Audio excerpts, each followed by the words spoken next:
Pois não. Boa tarde a todos, cumprimentos, e sejam muito bem-vindos. Sintam-se acolhidos pela presidência do Tribunal de Justiça, na pessoa de Sua Excelência, o desembargador Saulo Henrique de Sá e Benevides, a quem ora represento honrosamente.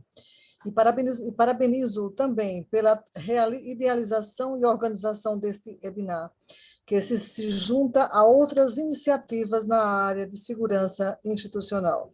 Saúdo o Coronel Onivan Elias, doutor em Ciências Policiais da Segurança Pública, que nos brindará com seu vasto conhecimento e experiência na área. O tema em destaque é atualizadíssimo, ou é atualíssimo, e nos preocupa, tanto como magistrados e integrantes do sistema de justiça, como também enquanto cidadãos. Daí a importância de se debater temáticas desta natureza no nosso meio jurídico. Com isso, declaro iniciados os trabalhos, desejando a todos bom proveito, no sentido de ampliar conhecimentos acerca do tema em debate nesta tarde de hoje. Boa tarde e um abraço a todos. Feita a abertura, passo a palavra então para o doutor Rodrigo, que juiz auxiliar da presidência, à frente também dessa temática de segurança, para dar maiores informações e também participar dessa abertura do evento. Boa tarde a todos os presentes.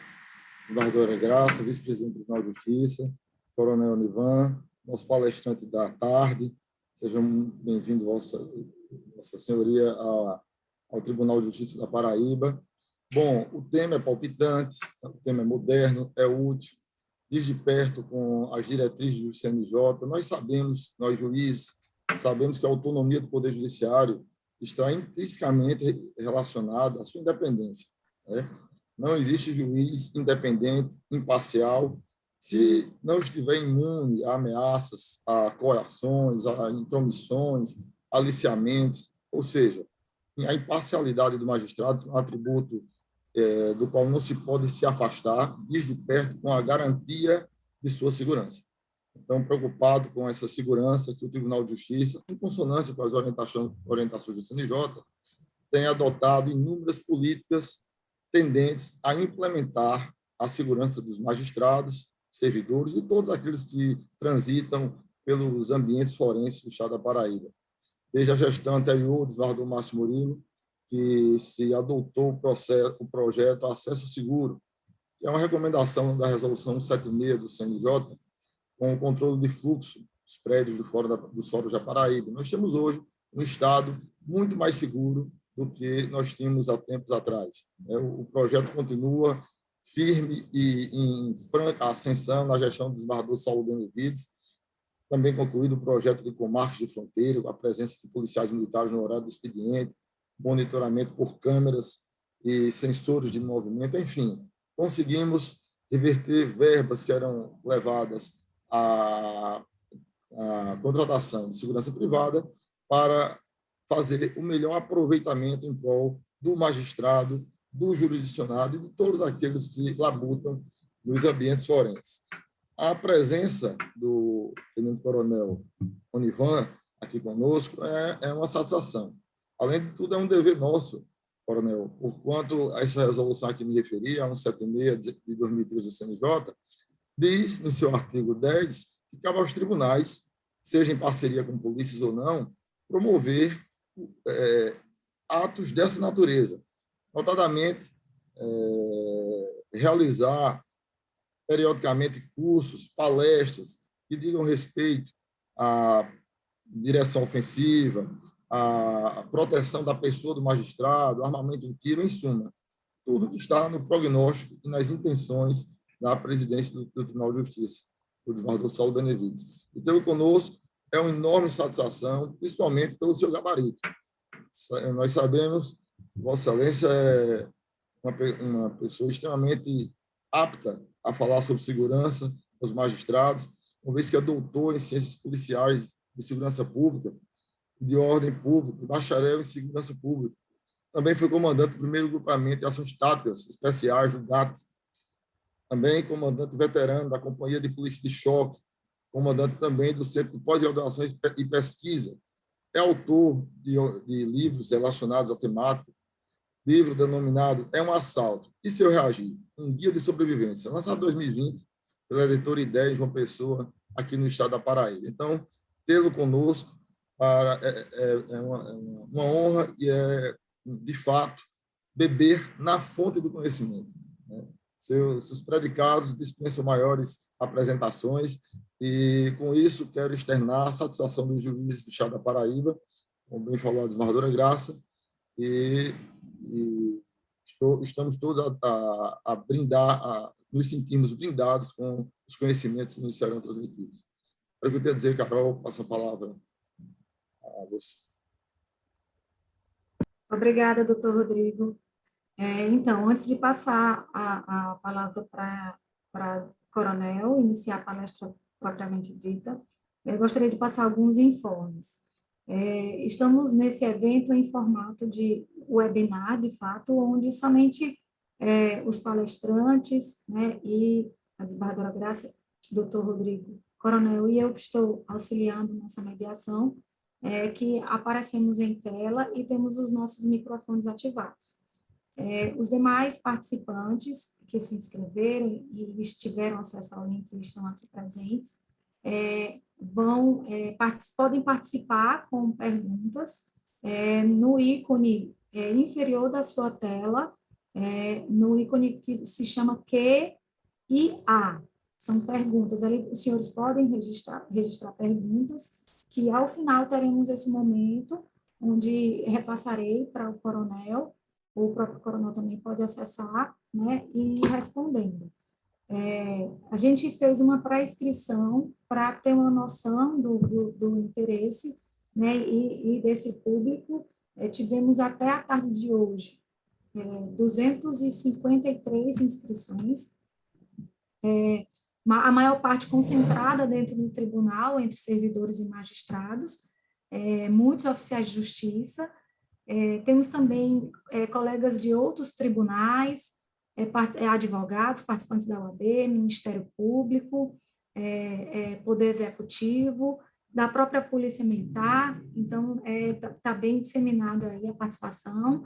Nesse exato momento, temos 92 participantes na sala, tá? E todos nos escutando. Então, a previsão é que a gente tenha aí 40 minutos com o coronel Nivan, né, explanando sobre o tema, e depois disso abriremos 20 minutos para as inscrições de perguntas e respostas. Durante o evento, né, podem já ir registrando nesse ícone que eu mencionei, QIA, aqui no canto inferior da tela de vocês, as perguntas e as dúvidas. Na própria inscrição, abriu-se a oportunidade de querendo algum assunto específico relacionado ao tema, já poderia sugerir. Todas essas informações foram consolidadas e encaminhadas ao coronel. Então, de certa forma, a apresentação, né, e a palestra aqui, na data de hoje, já está personalizada para atender a todos esses questionamentos que foram trazidos durante a inscrição. E uma outra questão também muito abordada nas inscrições foi se isso está contando, né, no caso dos servidores do quadro efetivo, para efeito, né, de promoção, progressão.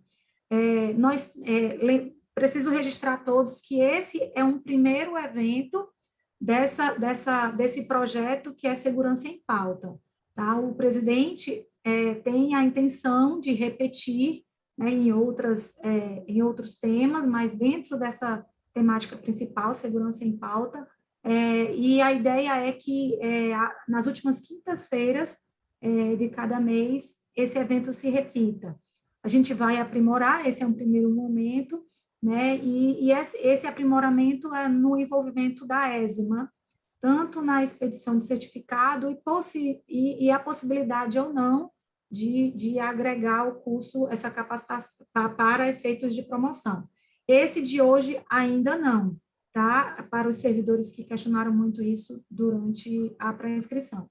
Mais uma vez, vai ser um aperfeiçoamento para próximos eventos, a gente já está em contato com a ESMA, inclusive conversei com o doutor Silveira sobre essa possibilidade, mas não tínhamos tempo hábil para a formatação disso tudo. Então, dito isso, dou as boas-vindas também ao Coronel Nivan e passo, então, a palavra para ele dar início. Que a paz do Senhor Jesus Cristo esteja na mente e nos corações de todos que nos acompanham nesse momento. Quero, de modo muito especial, cumprimentar Vossa Excelência, o desembargador Saulo Henrique de Sá Benevides, o presidente do nosso Tribunal de Justiça, a desembargadora Maria das Graças, que prestigia com sua atenção. Quero também saudar de modo muito especial o doutor Rodrigo Marques. Muito obrigado pelas palavras e pela atenção dispensada. Eu quero pedir emprestado o nome do juiz Eslu Eloy Filho, em que tivemos a grande oportunidade de, por várias vezes, ombrear enquanto juiz do Conselho Permanente de Justiça Militar, por várias vezes. Muito bem representa o nosso Tribunal de Justiça, o nosso corpo de magistrados. De igual modo, a doutora Tana Michele, que por lá também esteve ombreando e conduzindo os trabalhos da nossa Justiça Militar. Quero também, em nome da doutora Graziela Gabeira, saudar todas as juízas, todas as magistradas que compõem a nossa Igreja, nosso Igreja Tribunal de Justiça.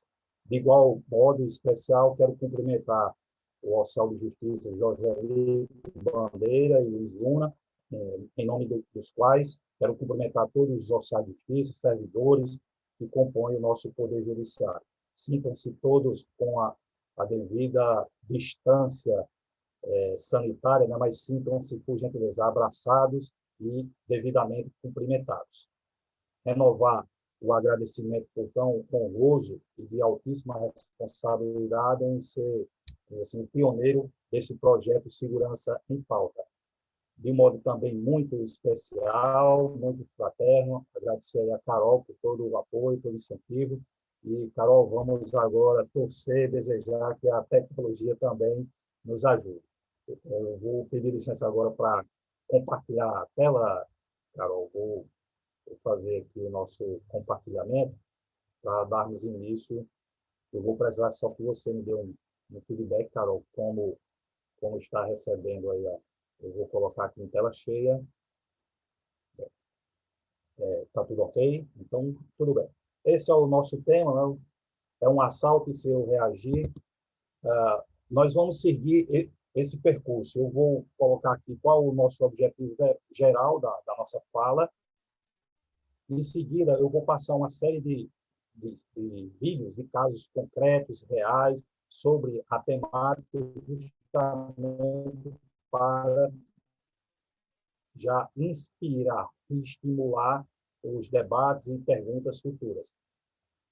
Aproveitando a fala de Carol, quando os senhores e senhoras fizeram as inscrições, eu procurei readaptar a apresentação para, de modo que na exposição, acredito eu, que vou contemplar, se não todos, mas quase todos os questionamentos que já foram feitos. Fiz uma reengenharia, uma readaptação, justamente para atender essas perguntas que foram feitas de forma preliminar.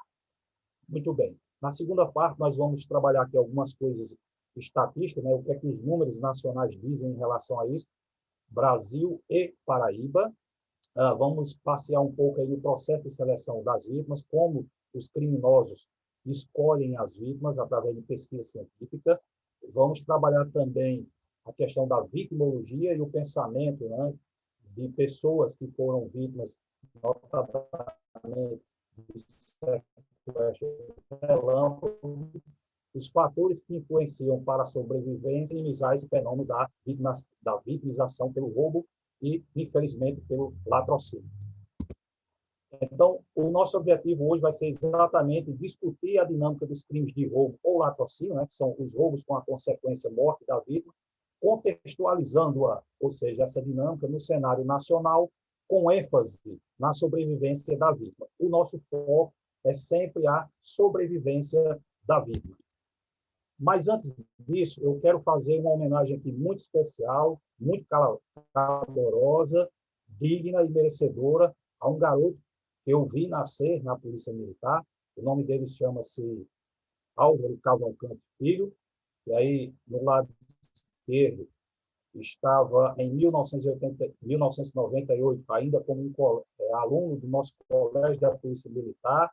Nós, à época, estávamos no comando do Grupamento de Ações Táticas Especiais, e hoje, doutor Rodrigo, doutora Maria das Graças, todos os servidores do Tribunal de Justiça do nosso Estado, os senhores e senhoras estão diante de não um exemplo, mas um modelo de ser humano, um modelo de profissional, para que fiquem sabendo. O Major Álvaro, ele é o oficial, é o instrutor de tiro mais bem avaliado do estado da Paraíba pela Polícia Federal, um teste que eles fazem aí anualmente para renovar o certificado de instrutor, e um dos 5 oficiais, ou seja, instrutores de tiro mais bem avaliado do Brasil.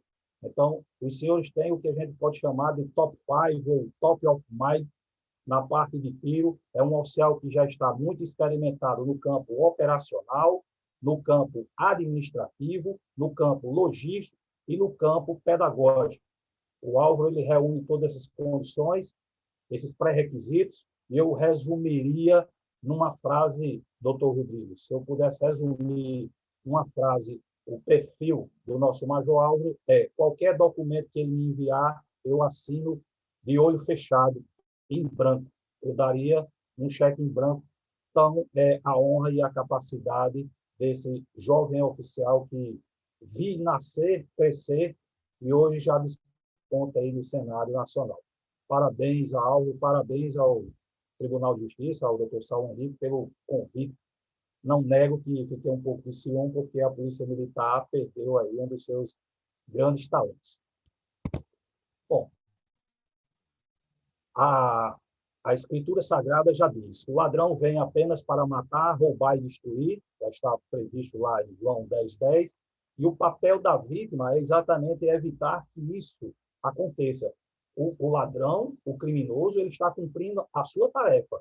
O estuprador está cumprindo a sua tarefa, fazer o mal a alguém. Cabe também esse alguém a aumentar as chances de não ser a próxima vítima, dificultar a ação do criminoso. Então, desde das nossas escrituras sagradas, já dizia já está previsto, né? Já está estabelecido qual é o papel do criminoso, qual é o papel do ladrão. Pois bem, eu vou iniciar aqui. Esse vídeo ele não tem áudio. Isso aconteceu comigo ontem, por volta de 12h50, ali por trás do Hospital Laureano. Então, eu vou gerar aqui as imagens. Como ele não tem áudio, eu presenciei um assalto em andamento. O criminoso ali, ele corre, vai fazer o cidadão de refém. Quando ele me viu fardado, desembarcado do carro, transformou-se num verdadeiro Usain Bolt, né? Tanto que houve aí uma certa...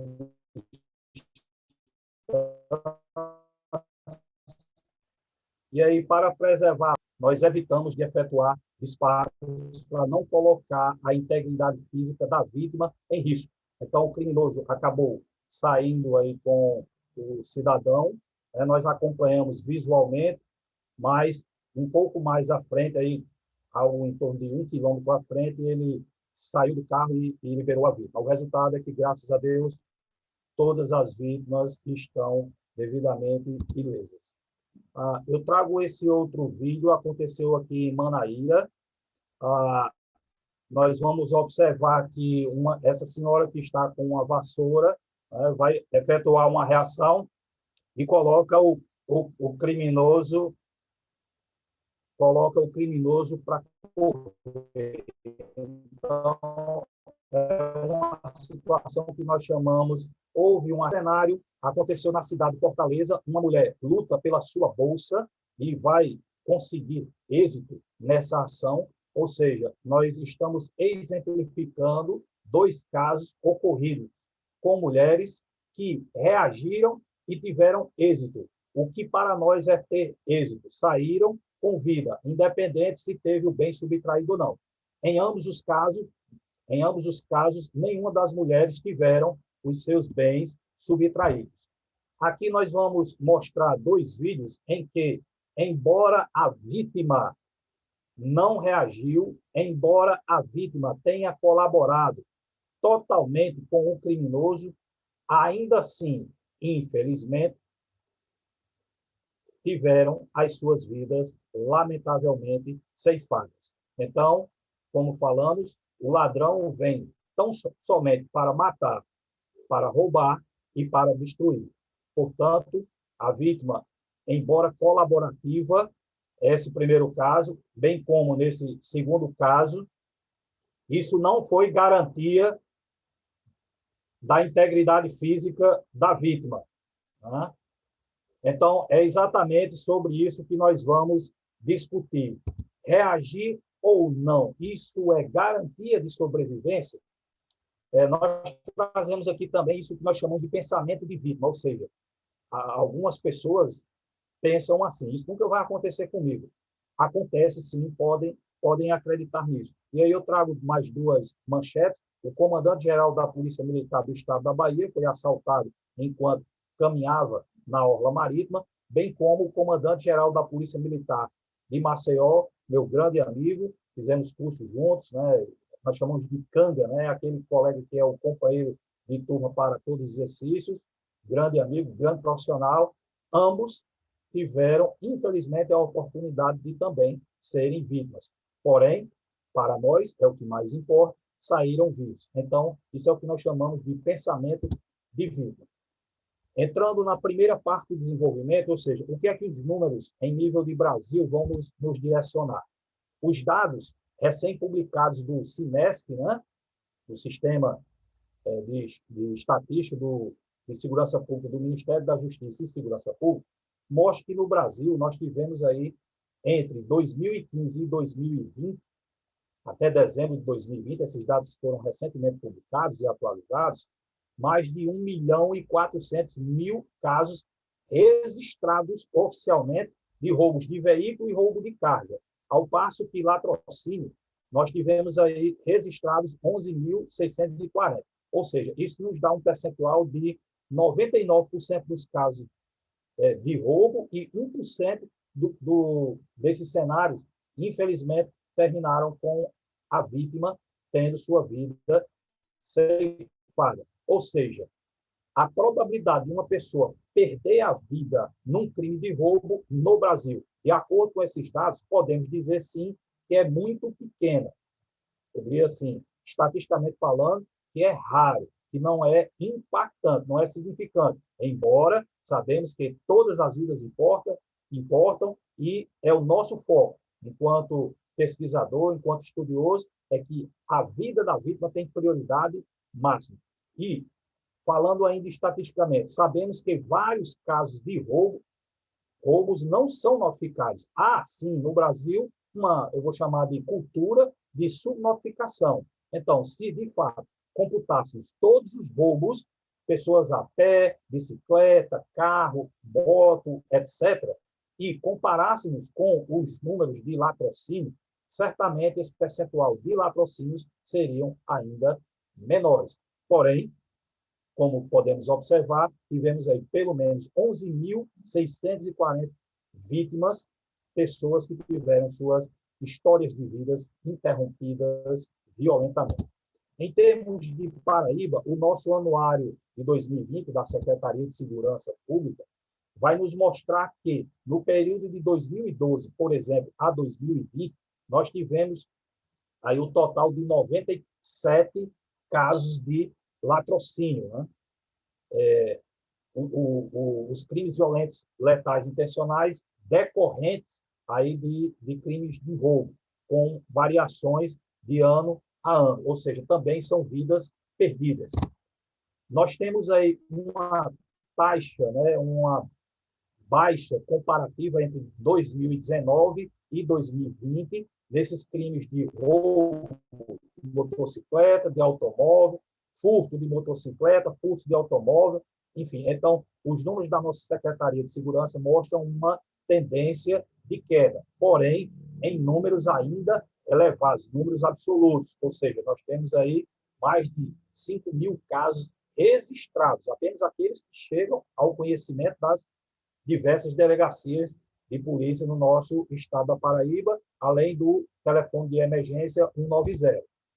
Eu vou trazer aqui para a reflexão dois casos, na verdade, né?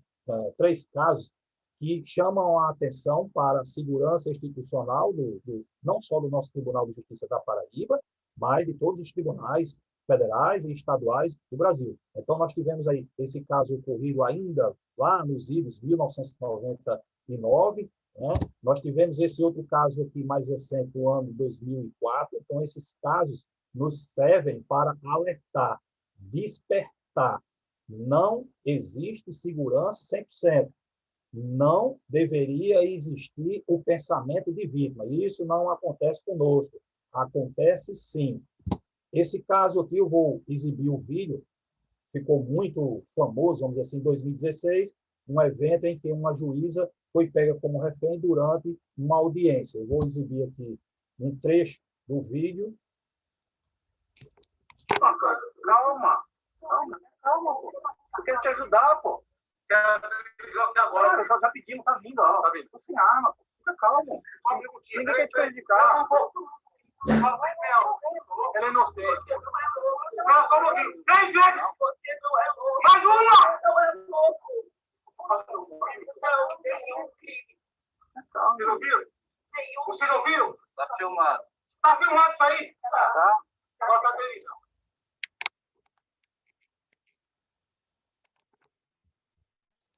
Então, esses casos nós exibimos justamente, todos eles, como vimos, são casos concretos, casos reais, ocorridos aqui no nosso estado, ocorridos no estado de São Paulo. Vou mostrar mais um outro vídeo rápido de um caso ocorrido num tribunal federal, com esse intuito: alertar, despertar, reforçar a necessidade da permanente vigilância, permanente discussão de medidas preventivas e proativas nos nossos tribunais.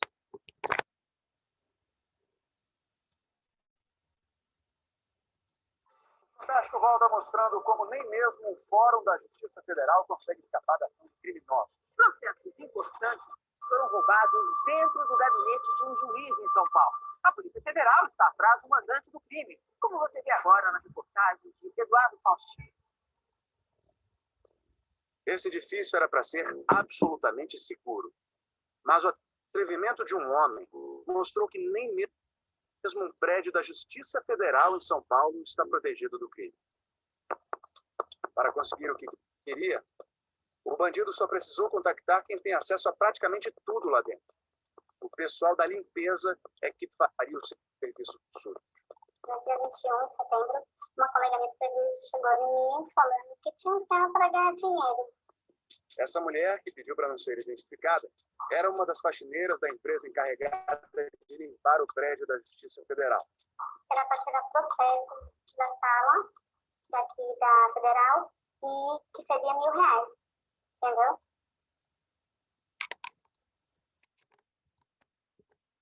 Muito bem. Então, esses casos nós mostramos apenas parte dessas reportagens para ilustrar esses tipos de eventos.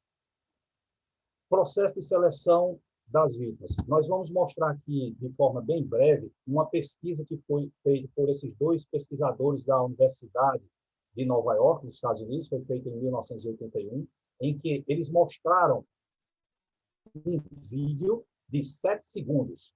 Pegaram uma imagem de uma rua movimentada em Nova York, a exemplo da Times Square, e mostraram a criminosos que estavam no presídio, que cometeram crimes de roubo, de estupro, etc. E a pergunta dos pesquisadores é: dessas pessoas que vocês estão vendo aqui, quem você escolheria para ser vítima, ou de roubo ou de estupro? E o que chamou a atenção dos pesquisadores foi que alguns homens corpulentos, né, que, vamos chamar assim, que praticam musculação, foram escolhidos, e mulheres franzinas, homens de idade, senhores senhores de idade foram descartes. Mas por que você escolheu esse cara aqui corpulento e não essa pessoa?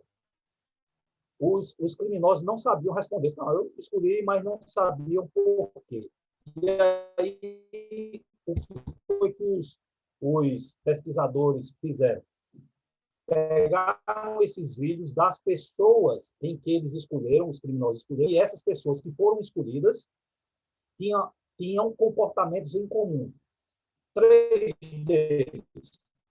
O caminhar dessas pessoas eram uma passada mais curta ou mais alongada do que a média das pessoas que estavam nas imagens selecionadas. Outra característica foi a velocidade. As pessoas que foram escolhidas para serem vítimas pelos criminosos, elas tinham um caminhar diferente. Ou seja, elas andavam mais devagar, ou algumas vezes, em alguns cenários, predominantemente, relembrando, os presidiários, homens corpulentos, altos, fortes, e descartavam algumas pessoas franzinas. Isso que chamou a atenção dos pesquisadores. Depois eles foram rever todos os vídeos e as vítimas que foram selecionadas e chegaram a esse perfil. E a terceira é a chamada postura e contemplação. Ou seja, essas pessoas andavam de forma cabisbaixa, ombros arqueados para baixo, enfim, ou uma situação aí de desatenção, de despreocupação, nesse sentido. Então, esses 3, entre outros, perfis aumentam, segundo a pesquisa dos pesquisadores da Universidade de Nova York, a possibilidade de sermos ou de serem escolhidos como vítimas. Um estudo que eu trago aqui do coronel Roberson Bandaru, que ele chegou a ser comandante-geral da Polícia Militar do Paraná. Eu tenho o livro dele autografado, tivemos a oportunidade de nos encontrar em eventos acadêmicos lá em Brasília. Ele fez uma pesquisa com 287 presos que estavam no Departamento Penitenciário do Paraná. E aí ele fez várias perguntas, são em torno de 52 perguntas a esses presidiários, e eu trouxe aqui apenas algumas de maior relevância, de maior destaque para o nosso webinar. Ele perguntou lá quanto à preferência dos entrevistados, né, dos criminosos, no uso de arma de fogo. Então, 159 preferiam fazer o roubo desarmados e 157 dos que responderam, né, de 341 respostas foram possíveis, né? Eles podiam colocar mais de uma opção, preferiam arma de fogo. Daqueles que não usavam arma de fogo, ele perguntou por que você prefere fazer o roubo sem arma. 86 deles disseram que era desnecessário. Basta você chegar em qualquer vítima, qualquer pessoa, é um assalto, passa carteira, as pessoas vivem tão amedrontadas, tão atormentadas, que passam assim o bem exigido, né, de forma espontânea, diríamos assim. E outros motivos para não usarem a arma, 56 deles assim responderam. O coronel Bandaruc, né, ele também perguntou as razões por que os entrevistados preferem usar arma de fogo. Perguntou por que não usavam e por que preferiam usar.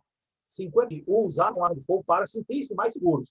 Então, o objeto, pelo menos da resposta destes que responderam, é que a arma para eles traz uma maior segurança. Em segundo ponto, a vítima facilitava a ação.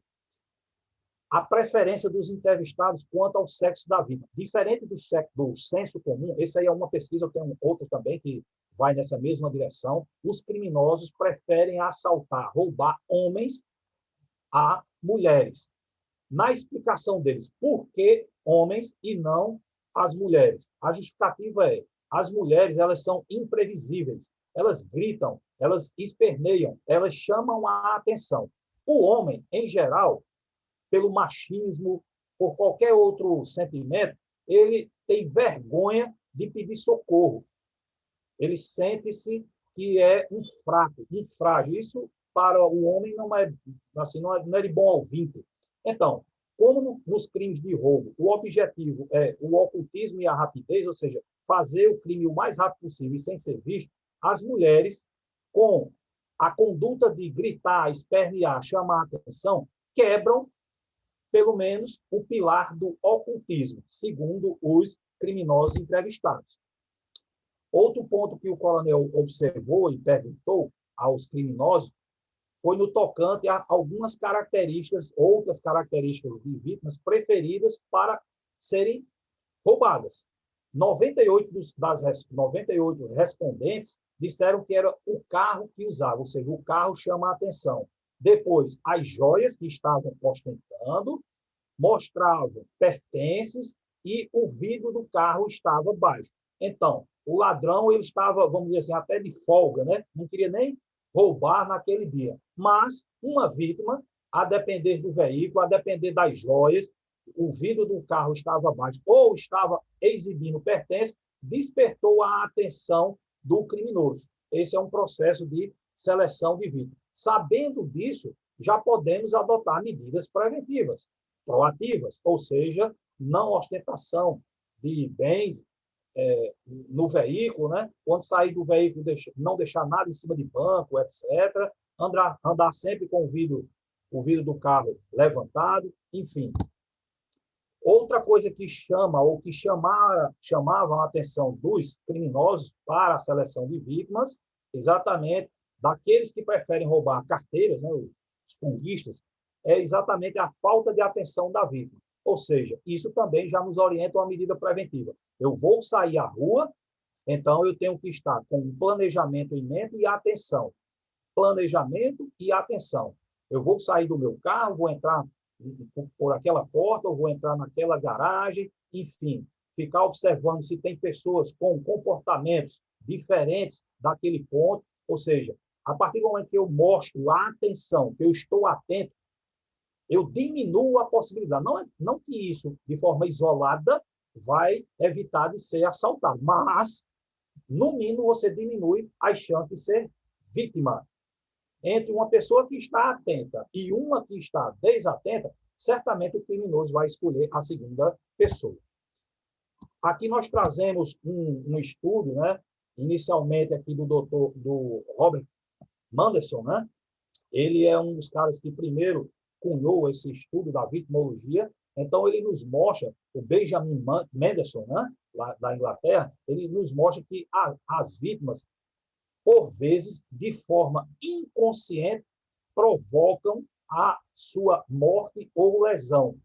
Ou seja, ele, no estudo da vitimologia, ele mostra que temos algumas características, algumas classificações de vítimas. E algumas dessas, de forma inconsciente, provocam, lamentavelmente, óbvio que essa não é a intenção jamais da vítima, mas com sua conduta estimula o criminoso a provocar uma lesão ou morte. Considerando que, vamos sempre lembrar, o objetivo do roubo é o patrimônio e não a vida, né? Eu trago aqui essa reportagem de uma estudante nossa aqui, de João Pessoa, que ela já foi, como está aí colocado, vítima de 22 casos de roubos, somando roubos e furtos. E ela diz que já desenvolveu uma forma, um padrão, um modus operandi de agir. Reage quando os suspeitos não estão armados e não presta boletim de ocorrência quando consegue recuperar o material roubado. Então, isso aí é um exemplo típico do que nós chamamos de subnotificação dos dados, né? Ou seja, a vítima ela evita prestar essa informação à polícia, nesse caso, e em vários outros. Nesse caso aqui, eu mostro um estudo feito pelo doutor Eduardo Ferreira Santos, do Hospital das Clínicas, em São Paulo, em que ele investigou 81 pessoas, masculinos e femininos, vítimas do sequestro relâmpago. E desse estudo dele, eu trago aqui o destaque que todas essas pessoas vítimas de um sequestro, de um roubo, né, de um roubo com a duração de tempo maior, sofreram, sim, em maior ou menor grau, o transtorno de estresse pós-traumático, independente de serem homens ou serem mulheres. Também ele registrou que não há uma variação significativa quanto à idade. Ou seja, a pessoa que vai ser vítima ou que foi vítima de um sequestro relâmpago, independente se é jovem ou é um adulto, homem ou mulher, em maior ou menor grau, vai ser acometido dos fenômenos ou dos fatores do estresse pós-traumático. Para exemplificar, nós trazemos aqui essa senhora, né, que foi uma das vítimas pesquisadas por ele, e, como ela fala aqui, hoje eu sou uma outra pessoa. Até hoje, continuo em cárcere privado, evito sair à noite. Tenho permanentemente a impressão de que tem alguém me observando. Todos esses são fenômenos, são fatores que dizem respeito ao estresse pós-traumático. Esse consultor financeiro, também pesquisado pelo Dr. Eduardo Ferreira Santos, nos mostra que no momento que você está sendo vítima, você não pensa, você não raciocina, você vai ser puro instinto. E aí, ancorando nos achados de pesquisa do Benjamin Mendelsohn, ou seja, as vítimas, de forma inconsciente, agindo por instinto, algumas vezes provocam a sua própria lesão ou morte. Aqui eu vou trazer o trabalho do doutor Peri Chipida, um grande amigo da Universidade do Oeste do Paraná, um grande pesquisador, faz parte do Conselho Nacional Penitenciário, é um dos diamantes que nós temos aí nas nossas universidades brasileiras, que pesquisa especificamente os criminosos. Então, o trabalho mais recente dele, ele mostra que, no Brasil, sim, o crime compensa. Aquela frase, o crime não compensa, pode ser em cinema, mas aqui neste país, segundo a pesquisa dele, aqui está, podem acessar a internet, recomendo, recentemente publicado, né, agora de 2020, foi do ano passado, em que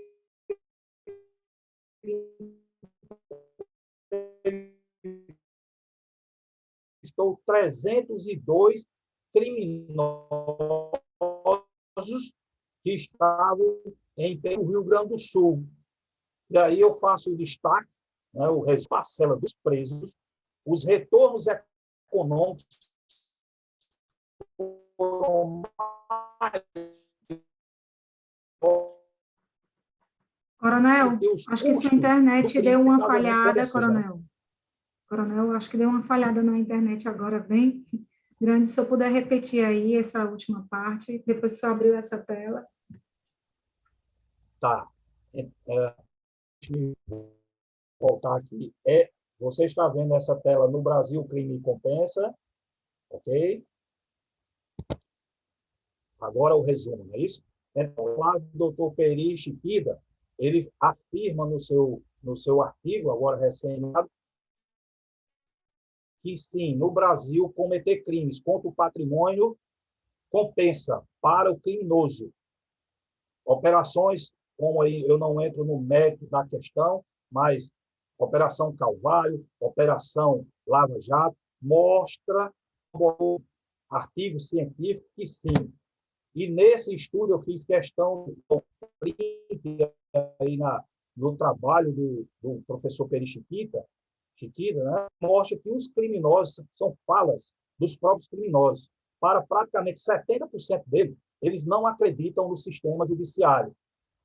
E aí o professor Peri mostra que isto evidencia que a justiça brasileira está muito desacreditada. Então, isso é um dado científico recentemente publicado que merece uma reflexão do Conselho Nacional de Justiça, de todos os membros do judiciário dos estados, em nível federal, são os criminosos dizendo, nessa pesquisa, ele vai apontar outros dados, mas eles mostram que eles temem apenas, basicamente, duas coisas. A polícia, a intervenção policial, perder a honra, perder o status no meio criminoso que eles vivem. Resumindo, eles não temem a lei. E o professor Peri Chipida, ele fala que, como medida preventiva, quando efetivamente praticadas, o que ele chama de travas morais, para diminuir a possibilidade de uma pessoa ingressar no crime econômico: família, religião e educação. Quando essas três travas estão realmente sendo praticadas, diminui a probabilidade de uma pessoa partir para o crime econômico, como ele cita no seu artigo. Nós apontamos problemas e para resolver ou para minimizar. Isso é o que nós chamamos de caminhos para minimizar o cenário.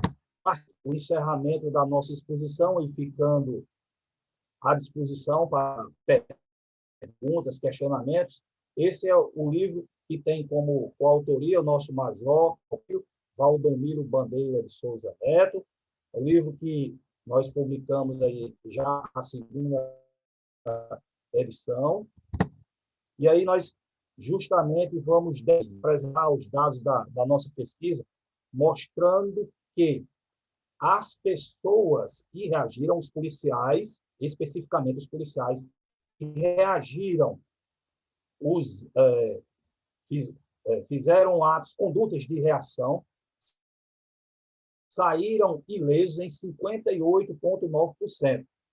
Daquelas que decidiram não reagir, 28 deles, ou seja, 50%, saíram mortos, infelizmente. Ou seja, qual é a nossa análise junto com o Major Álvaro e o Cabo Bandeira? Para a amostragem que colecionamos de 2017 a 2020, no total de 1.167 vítimas, trouxe mais danos do que sucesso para os policiais que estavam catalogados nessa amostragem. Implica dizer que sempre reagir vai ter êxito? Não, porque os números já nos mostram que não é esta a melhor interpretação. Outro dado que nós trazemos aí do nosso livro, relativo às pessoas que reagiram usando arma de fogo, estando inicialmente no interior de um carro. Então, 100% das pessoas, independente se eram policiais ou não, de inclusão nesta pesquisa, era que a pessoa estivesse no interior de um carro e estivesse armada. 100% delas saíram vivas, sendo 88% ilesas e 12% com alguns ferimentos. As vítimas reagiram ainda dentro do carro e com o estilhaço do vidro ou dos vidros acabaram se cortando, se ferindo. Portanto, reagir armado dentro de um carro, a possibilidade de êxito, segundo a nossa amostragem, é de 100%. Ou, no caso específico, foram as vítimas de roubo tentado ou consumado, estando a pé e reagindo com uma arma de fogo, desde que o preso também estivesse com arma de fogo real, porque nós tivemos uma taxa bem superior das reações como um todo, mas em algumas delas o criminoso estava com um simulacro, uma arma de brinquedo, uma arma falsa. Então, nós fizemos aí uma correlação de variável. Afinal, e numa situação de duelo, criminoso, arma real, vítima, independente se era policial, se era um caçador, um atirador, colecionador, comerciante, feminino. Num duelo, quem tem melhor?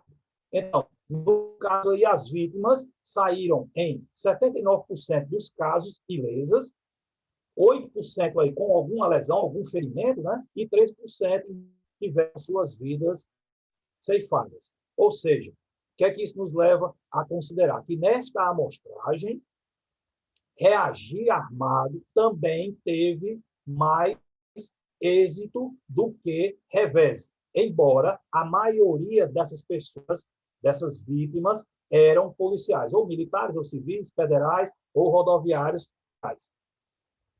E, afinal, coronel, que fatores podem influenciar para a sobrevivência da vítima no crime de roubo?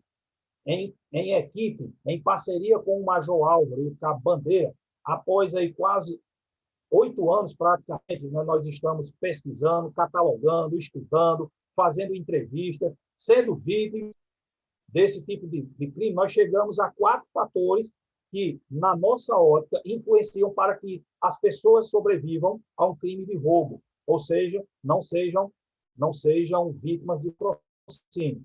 Fator só, tem alguma coisa que foge ao domínio da vítima. Por exemplo, a arma do criminoso falhar por 3, 4, 5 vezes.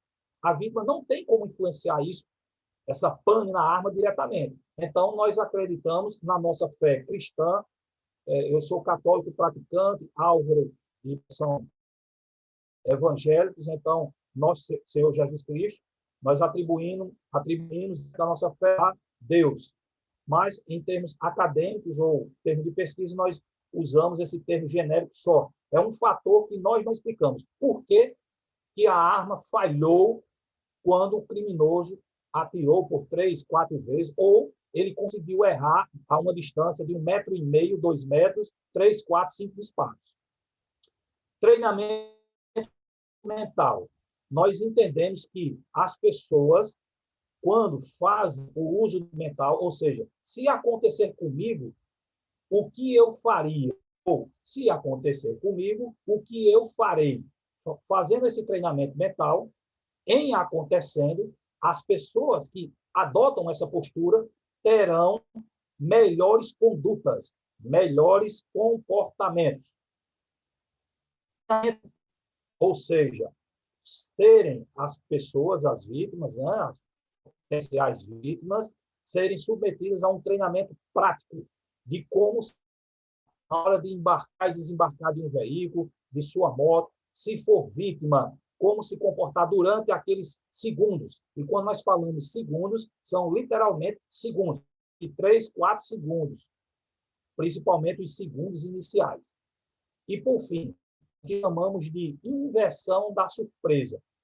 Nós percebemos, nós constatamos que as vítimas que reagiram a não sobreviver, elas esperaram o que nós chamamos de janela da oportunidade.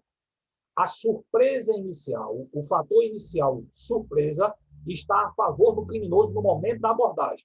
Porém, nós constatamos e utilizando ferramentas da programação neurolinguística, da neurociência, percebemos que os criminosos, a mente dos criminosos, elas também perdem o foco da vítima em algum instante. E quando nós falamos algum instante, de 2 segundos, 2 segundos e meio, 3 segundos, é uma coisa muito rápida, o que nós chamamos de janela de oportunidade. Então, se a vítima decidir por agir, então é neste momento o mais adequado. E para irmos aí finalizando nosso penúltimo, nós encontramos esses 8 cenários em nossas pesquisas. Ou seja, tanto eu, quanto o Major Álvaro, quanto o Cabo Bandeira, como já falei, estamos pesquisando isso desde o ano de 2013, né? Começamos a estudar, a pesquisar, catalogar, sistematizar casos ocorridos somente no Brasil.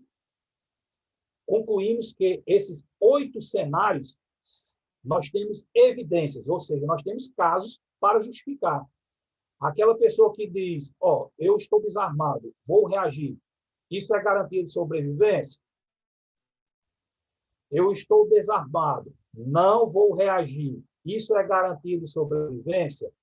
Ou seja, qualquer um desses 8 cenários aqui, reagindo, como nós chamamos de reação ativa, ou não reagindo, chamamos de reação passiva ou contemplativa, nós temos casos, nós temos evidências para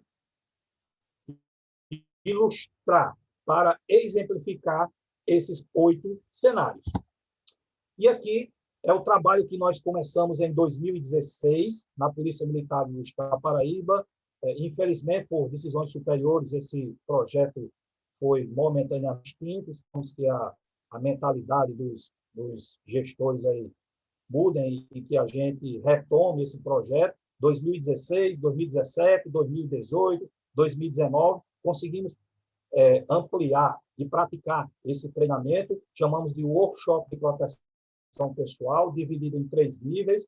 Um primeiro nível, neuropsicologia do comportamento, teórico conosco. Nível 2, proteção armada com cabo bandeira, em que ele desenvolveu uma técnica 100% taibana, 100% cabo bandeira, para, se a vítima decidir reagir,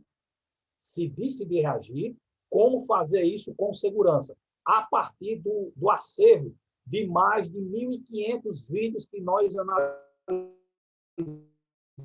analisamos de 2013, um padrão para a reação. É isso que nós aplicamos no workshop de proteção pessoal. No nível 3, proteção pessoal armada. Esse nível é ministrado pelo Major Auro em mentoria com o cabo bandeira, exclusivamente para pessoas que têm o porte e a posse de arma e policiais. Se a pessoa tem carro, ela vai fazer exercícios no carro. Se ela tem carro e moto, nós vamos colocá-la, Álvaro e Bandeira vão colocar para fazer carro e moto. E todos passam pelo exercício a pé. Porém, se a pessoa tem apenas moto, então ela participa dos exercícios na sua própria moto, a pé ou com moto. Não adianta nós colocarmos uma pessoa fazer os exercícios de reação dentro de um carro se ele não tem carro. Então, esse workshop é o que nós já estávamos fazendo desde 2016 e conseguimos colher os nossos frutos. 2, segurança pública, em termos de policiais assassinados. A partir daí, apresentamos um projeto ao diretor do Centro de Educação da PM e, em 2016, começamos a difundir através de redes sociais, grupos de WhatsApp, telefones, enfim, para que os nossos policiais e as pessoas, por óbvio, que fizeram o curso, esse é um curso aberto para toda e qualquer pessoa, o nível 1 e nível 2, essencialmente, e aí estamos colhendo esses primeiros frutos. Graças a Deus, todos os policiais, militares civis e pessoas da população que fizeram o curso conosco tiveram 100% de êxito. Nós já tivemos 3 alunos que, infelizmente, foram vítimas, saíram ilesos e, como se diz aí popularmente, cancelaram os CPFs. Então, isso aí já são os nossos frutos desse workshop de proteção pessoal que doutora Maria das Graças, doutor Rodrigo Marques, nos colocamos à disposição do Tribunal dos Procuradores, servidores do Tribunal de Justiça e da população geral como um todo para compartilhar esse conhecimento que já nos rende bons frutos. Finalizando, de todas essas pesquisas que nós fizemos e continuamos a debruçar, esses 2 extremos, o nunca reaja ou o sempre reaja, por si só, de acordo com o levantamento que nós fizemos, não garantem a vida, a sobrevivência da vítima. Vamos recordar daqueles primeiros 4 vídeos que nós mostramos, 2 em que as vítimas femininas reagiram e tiveram êxito, e 2 vídeos em que 2 masculinos reagiram, foram colaborativos e, ainda assim, infelizmente, tiveram suas vidas ceifadas. Portanto, está mais do que provado, mostrado, justificado, que os 2 extremos, nunca reagir ou sempre reagir, por si só, não garantem a sobrevivência. Finalizo dizendo que todo produto tem sua matéria-prima, a nossa é a realidade. Eu agradeço novamente ao desembargador São Henrique, a desembargadora Maria das Graças, doutor Rodrigo Marques, a doutora Carol aí que nos auxilia na tecnologia. Estou à disposição para os debates, as perguntas, e vou dar um brinde aqui, doutora Carol, doutor Rodrigo, doutora Maria das Graças. Vamos fazer uma oferta especial, tão somente para aqueles que estão inscritos no nosso webinar. Daremos um desconto especial para aqueles que adquirirem o nosso livro na data de hoje e até amanhã. Quero reforçar que tudo que a gente acaba de ver, fazemos doações para 2 instituições filantrópicas que cuidam de policiais no estado do Rio de Janeiro, a Associação Brasileira dos Heróis do Rio de Janeiro, e no estado de São Paulo, a Associação dos Policiais Militares Físicos Deficientes do estado de São Paulo. Então, foi uma forma, ou é uma forma, que junto com o Major Álvaro e o Cabo Bandeira, encontramos simbolicamente, de forma a materializar, vou chamar assim, se é que pode chamar, né, de homenagem aos nossos pacificadores sociais do estado do Rio e do estado de São Paulo, que são os maiores vitimados em doar e dar a sua própria vida para defender a população. Dito isto, doutor Rodrigo, doutora Maria das Graças, Carol, estou à disposição para as perguntas. Ok, doutor Rodrigo, desembargadora Graça, querem falar alguma coisa ou já podemos ir para as perguntas e respostas? Carol, eu gostaria de parabenizar o coronel pela brilhante palestra e, com toda a sua ciência, todo o seu estudo e sua cultura, traz para todos nós uma realidade diferente do que passa a mídia, de que a reação é sempre algo negativo. Nós sabemos, coronel, que muitas vítimas que reagem e o fazem de forma eficiente sequer procuram a delegacia de polícia. Então, essas estatísticas não são verdadeiras, na medida em que muitas vítimas conseguem reagir com sucesso, com êxito, a uma agressão armada e, ainda assim, voltam para suas casas e procuram solitariamente absorver seus traumas. Né? Então, fico feliz de, partindo de uma pessoa como Vossa Excelência, que é um cientista da segurança pública, poder ratificar com dados matemáticos e estatísticos essa ideia que nós sempre tivemos e entendemos que, por uma questão até de preconceito contra o objeto armamento, a arma, nós não conseguimos evoluir no pensamento de que uma reação diante de uma boa oportunidade, no estado de vulnerabilidade, com inversão do elemento surpresa, pode e deve ser uma reação eficiente e de bom sucesso e êxito. Então, é o que eu quero dizer, Carol, e pode partir para as perguntas, se a desembargadora Graça não tiver nenhum comentário a fazer. Desembargadora, por favor.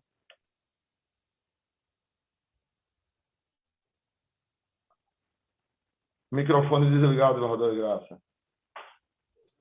Bom, coronel, eu não faço uso de arma de fogo, já trabalhei na área criminal apenas no entorpecentes.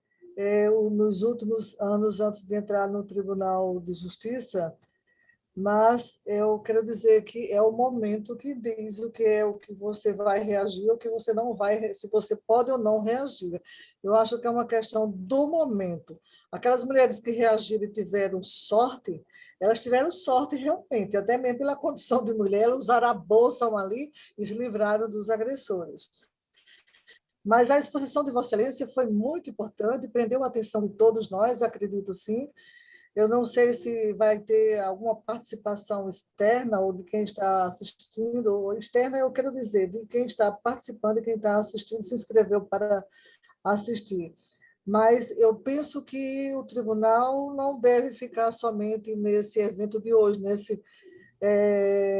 essa tarde de hoje, Vossa Excelência poderia, o tribunal, inclusive o doutor Rodrigo poderia ver isso, retornar para trazer um maior número de pessoas inscritas para ouvir as suas experiências e o que o senhor tem a dizer. Eu até sugeria, ou posso sugerir, que também trouxesse os outros que participaram do livro com Vossa Excelência, pelo menos um a mais ou outro, porque seria uma tarde de muitas discussões, de debates, então isso seria muito interessante. O doutor Rodrigo poderia ver isso para trazer novamente o coronel. Foi uma tarde assim de muito conhecimento para todos nós aqui.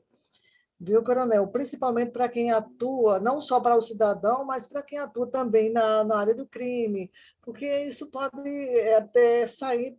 Bom, eu acho até que juiz criminal também poderia participar desse tipo de debate, também poderia fazer a nível de suas comarcas e convidar pessoas como o senhor para fazer para nos brindar com uma tarde, com uma manhã ou uma tarde, ou mesmo uma noite tão importante. Vossa Excelência deu uma demonstração de que realmente conhece profundamente, conhece a fundo essa matéria, e isso só vai nos ajudar, coronel. Muito obrigada a Vossa Excelência. Agradeço penhoradamente a sua participação. Eu não sei se o doutor Rodrigo ou algum outro participante que esteja aí, eu não vejo na tela, mas se alguém quer fazer alguma pergunta ao coronel, este é o momento antes de encerrarmos o evento. Isso, desembargadora, doutor Rodrigo. Nós temos um mecanismo aqui na ferramenta de perguntas e eu estou fazendo esse acompanhamento, então, acho que agora seria a hora, tá? Eu visualizei aqui no chat que tem algumas pessoas registrando perguntas lá, mas peço, por favor, que usem o mecanismo do botão aí Q e A no canto inferior da tela, fica próximo ao próprio chat, tá? Então, eu vou verificar as perguntas que estão lá. Nós temos 11 perguntas, na verdade 9 até agora, mais 2 antes do início da palestra, e eu vou fazer todos os registros aqui, pode ser? E aí eu depois passo a palavra para o coronel ir respondendo, ok? Então, Lenilton da Cunha, Lisboa, apresentou a primeira manifestação aí nas questões, parabenizando o tema da palestra, tá, que foi ofertado pelo competente coronel Onivan, e ao tempo que indaga por qual motivo ele não será aproveitado em carga horária para efeito de promoção dos servidores. Então, eu abri, né, as explicações dizendo o porquê que esse exato aqui que estamos fazendo essa carga horária não foi utilizada, porque foi uma primeira experiência, mas como, voltando a dizer, até para a desembargadora Graça, é um projeto do presidente repetir eventos como esse, tá? E a gente já está em contato com a ESMA, para que os próximos eles possam também usar a ESMA como parceira na emissão de certificados e na utilização da carga horária para efeito de promoção dos servidores, tá? Então, faço esse registro de Lenilton da Cunha Lisboa, que está aqui como participante. O senhor Claudivaldo Cirilo do Nascimento parabeniza a todos pelo evento. O senhor Pedro pergunta qual o grau de vulnerabilidade do oficial de justiça em serviço chegar a ser vítima e qual medida a ser tomada para minimizar a possibilidade do infortúnio. E aí, se o senhor quiser responder, coronel, aí eu passo para a próxima. Essa é uma coisa bem interessante.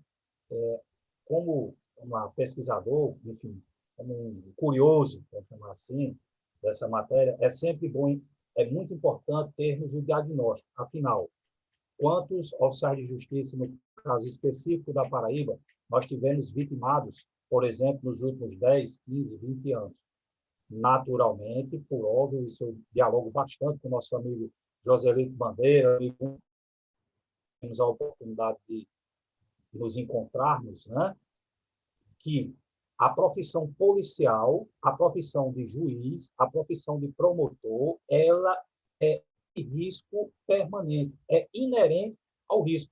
Bombeiro, guarda civil, faz parte, é umbilical, é siamês o risco. É assim, ó, só não corre risco e olha lá, né, quem já está morto.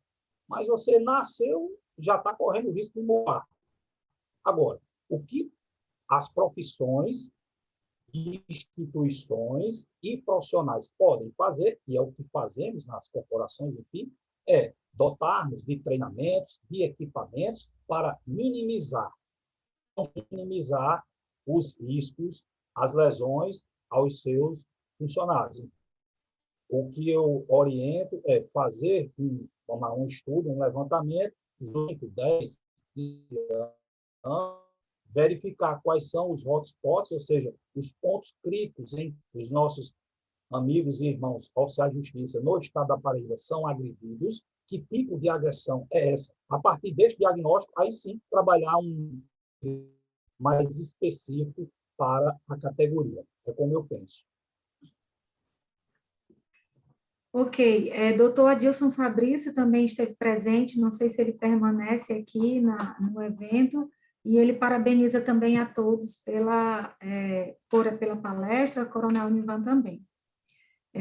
O senhor Nivaldo Também parabeniza, diz, excelente palestra. O tema é super atual e de grande interesse. Gostaria de saber se o material e a palestra estarão disponíveis para verificação com mais calma. O áudio falhou em alguns momentos e gostaria de rever com mais tempo. Ainda assim, foi excepcional. Em relação aos slides, depois eu peço ao o Coronel, posso disponibilizar os slides por e-mail para todos os inscritos? Ou ainda a gente pode até, na matéria que for divulgada no portal, disponibilizar um link de acesso a esse material. Eu estou verificando, Coronel, acabou travando aí a imagem novamente, mas eu estou verificando Não, sim, juntamente... Sim, tá. Ok, em relação à palestra, nós estamos gravando, não está sendo transmitida pelo YouTube, mas ela está sendo gravada. Eu já estou em contato, a pedido do Dr. Rodrigo, com a comunicação e com a Ditec para disponibilizar no canal do YouTube do Tribunal, certo? E aí pode ficar disponível depois para todas as pessoas visualizarem. O senhor Rodolfo... Nenhuma restrição, doutora Graça, doutor Rodrigo, nenhuma restrição. Por favor, podem, fazemos questão que a população, sim, tem uma... O senhor Rodolfo fala, muito bom a parceria com o TJPB para que fosse ministrado um curso de proteção pessoal voltado especificamente para os oficiais de justiça, em virtude das peculiaridades e de suas atribuições eminentemente externas e em contato com diversas pessoas. Parabéns ao Coronel Nivan pela explanação tão qualificada. E aí, na verdade, não é uma pergunta, mas é um registro do senhor Rodolfo. E aí, não sei se doutor Rodrigo, depois, como a gente pode fazer isso, né? Se pode, representando aí a presidência, a desembargadora Graça também, acolher essa sugestão do senhor Rodolfo aí, pela categoria dos oficiais de justiça. Doutor Rodrigo. Pois não. Como assessor da presidência, Vossa Excelência pode levar essa sugestão ao presidente? Sim. Quero deixar claro, cara, esse é o final do coronel, que é uma intenção muito forte do Senado Sol Danilo, presidente do Tribunal de Justiça, a realização de inúmeras outras palestras abordando essa temática muito importante, que é a segurança dos magistrados, dos servidores, enfim, de todos aqueles que habitam no ambiente forense, e também a segurança pessoal de cada um deles. Então, essas palestras serão multiplicadas de forma até regionalizada. Carol, será dado treinamento para magistrados. Nós podemos fazer um planejamento também com o apoio do Major Alves, já fui tão bem referenciado aqui pelo Coronel Ivan, e eu faço minhas, Coronel, todas as suas palavras e todos os seus elogios dedicados foram dirigidos ao Major Alves. É um dos expoentes da Polícia Militar brasileira, e se tratando de técnica de tiro, de curso de tiro, é uma pessoa extremamente capacitada, desembargadora Graça, e está na nossa assessoria militar para a nossa glória e nossa satisfação, dos nossos juízes e dos nossos funcionários. Então, com o apoio do Major Álvaro e a boa intenção do presidente do Tribunal de Justiça, nós teremos um multiplicador de elementos de segurança, seja na parte prática, seja na parte teórica, e nós podemos levar essa ideia para aperfeiçoar o treinamento dos oficiais de justiça. E, como bem ressaltou o coronel, pessoal, pratica uma atividade de risco, né? Eu concordo plenamente. O oficial de justiça pratica também atividade de risco, à medida que cumpre mandados de ordens judiciais. Então, essas pessoas precisam ser capacitadas também, merecem a atenção do Tribunal de Justiça. Eu vou levar esse pleito ao presidente do tribunal, já adiantando que, quanto aos juízes, nós já temos um programa para fazer cursos regionalizados. E também, em primeira mão, Guarda Graça, Coronel, e aos juízes que também estão aqui assistindo, os juízes da Paraíba, comunicar que nós estamos já na fase final de arremate da resolução do Tribunal de Justiça, que admite a capacitação técnica por parte do Tribunal, aptidão psicológica também, para aquisição e renovação de registros de armas. Ou seja, é uma forma do Tribunal se autoafirmar, mostrar sua independência enquanto poder e poder garantir essa simplificação, esse conforto aos magistrados no momento de fazer o registro de sua arma ou a renovação dos registros. Então, tudo passará pela assessoria militar, pela direção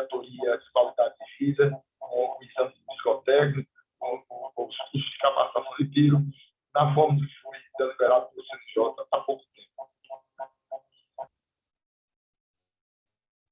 Ok, passando para a próxima, ainda doutor Adilson, aqui presente, mais uma vez ele parabeniza o Coronel Nivan, e comenta que não viu nas matérias expostas a estatística sobre a simulação de uso de arma de fogo pelo autor do crime.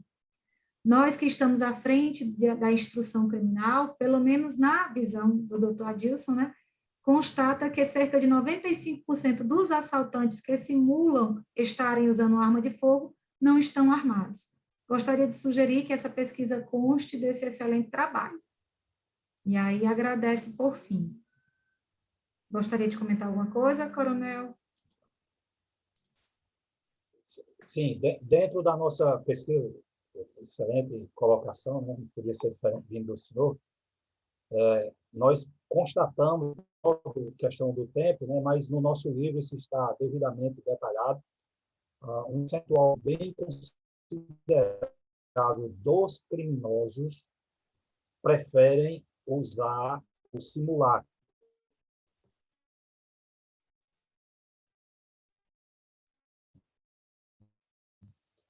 E na pesquisa do Coronel Banda, de ser preso, ele vai diminuir, por óbvio, aí, a pena. Né?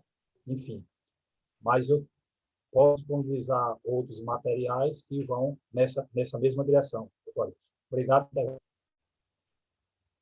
Ok, Coronel Gilberto também está aqui ouvindo os senhores e também manifestou aqui uma questão. Primeiro, agradece e parabeniza o palestrante e pergunta, em caso de assalto, quais as atitudes que a pessoa deve tomar e se a pessoa estiver armada sem o assaltante desconfiar, como deve proceder? Excelente. Esses são os documentos militares. Essa resposta está em detalhes no nosso livro, mas fazendo aqui um briefing, né, um resumo, deixá-los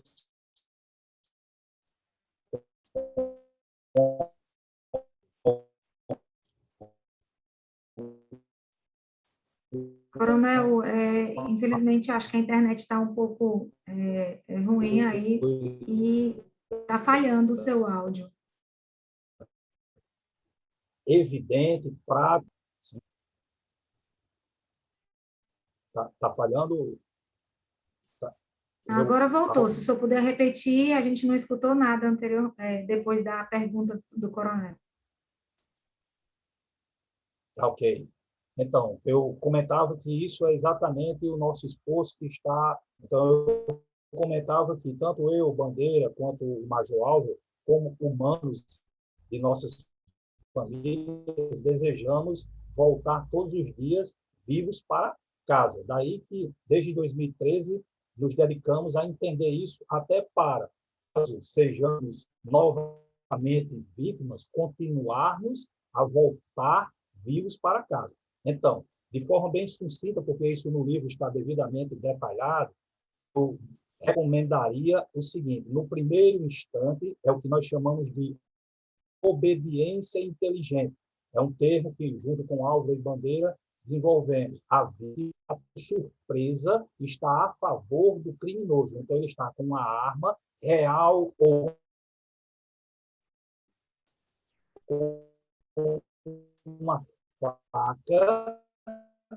Então, neste primeiro momento da abordagem, estão deixando a adrenalina está em alta e um gesto abrupto da vítima pode ser interpretado na mente do criminoso como uma reação, ou seja, como uma ação. E aí, na mente do criminoso, ele vai se defender. Falando em termos de mente inconsciente, a ação da vítima de, por exemplo, puxar o celular, puxar a carteira de forma abrupta, pode interpretar na inconsciente do que, verdade, a amígdala do criminoso vai prevalecer sobre o seu córtex pré-frontal e aí vai desferir uma facada, vai desferir um tiro. eu vou chamar aqui entre aspas, acidentalmente, porque nós devemos sempre lembrar, o crime de roubo, o foco do criminoso é o patrimônio, a moto, a carteira, o celular, e não a vida, que é diferente do crime de execução, do crime por encomenda. Então, obediência inteligente é o primeiro aspecto. Procure buscar, de alguma forma, falar, dizer o que é que você vai fazer. Vou pegar a minha carteira, vou pegar a chave do carro, ou vou abrir a porta do carro, para que a mente criminoso entenda que aquele gesto seu não é ou não representa uma agressão. Obediência inteligente, comunique. Evite olhar frontalmente para o criminoso, porque isso pode ser entendido como uma ameaça. O foco da vítima deve ser as mãos do criminoso. Isso está colocado no livro, é o que o Cabo Bandeira insiste no treinamento, chamado de controle passivo do cano. O que é isso? A vítima, após adotar a obediência inteligente, comunicar o que fazer, procurar, de alguma forma, com movimentos corporais, sair da linha de tiro do cano. Por isso que nós, proteção pessoal, isso que denominamos de controle passivo do cano. Isso também vale para uma... Ou seja, você mantém uma certa distância que, caso aconteça um disparo acidental por parte do criminoso, certo? Seriam essas as orientações iniciais. Porém, agora vem o Y da questão. Se a vítima interpretar que o crime vai ser contra a sua vida e não mais contra o seu patrimônio, ou seja, vai ser colocado no carro para ser estuprado, certo? E decidir reagir. Prestem bem atenção agora, senhores juízes, senhoras juízes, oficiais de justiça, as pessoas que nos acompanham. Se nesse momento você entender, interpretar que sua vida e não seu patrimônio corre risco, então, como falamos, né? Morra, mas morra pelo menos tentando sobreviver. Daí onde nós falamos, a janela de oportunidade. Espere, aguarde um momento. E esse momento são 2 segundos. 2 segundos e meio. Ele vai dar o que nós chamamos de vacilo, vai dar uma bobeira, ele vai tirar o foco de você, ele vai guardar a arma, ele vai olhar para um lado diferente, ele vai subir na moto, enfim, vai ter um momento em que o criminoso,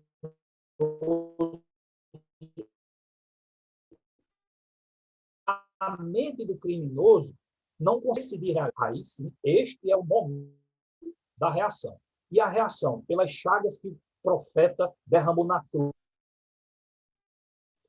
Acredito que os senhores e senhoras tomaram conhecimento de um caso ocorrido antes de ontem em Campina Grande.